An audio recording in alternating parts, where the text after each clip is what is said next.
ইউনুস আলাইহিসসালামকে কেন মাছ খেয়ে ফেলেছিল? আল্লাহ তাআলা ইউনুস আলাইহিসসালামকে ইরাকের একটি নিরাপদ অঞ্চলে ইসলামের দাওয়াত প্রচারের জন্য পাঠালেন। ইউনুস আলাইহিসসালাম সে অঞ্চলের মানুষগুলোকে আল্লাহর পথে ডাকলেন, জান্নাত জাহান্নামের বর্ণনা শোনালেন, কিন্তু সেখানকার মানুষগুলো ইউনুস আলাইহিসসালামকে অস্বীকার করলো। এভাবে দীর্ঘদিন তাদেরকে দাওয়াত দেওয়া হলো, তবু কেউ গ্রহণ করলো না। ইউনুস আলাইহিসসালাম দেখবো কে কে শয়তানকে হারিয়ে আল্লাহকে ভালোবাসে। আর যারা আল্লাহকে ভালোবাসে চ্যানেলটিকে লাইক ও সাবস্ক্রাইব করে যাও। যারা শয়তানকে ভালোবাসে ভিডিও থেকে দূরে থাকো আর কমেন্ট বক্সে আল্লাহু আকবার লিখে যাও।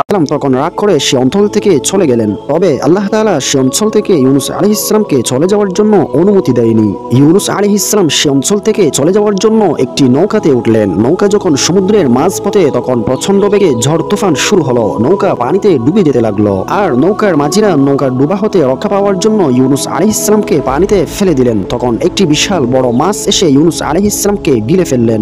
মাছের পেটে গিয়ে তিনি বুঝতে পারলেন তিনি আল্লাহ তাআলার নির্দেশ অমান্য করেছেন। তাই তিনি বিশেষ একটি দোয়ার মাধ্যমে আল্লাহর কাছে ক্ষমা চাইলেন।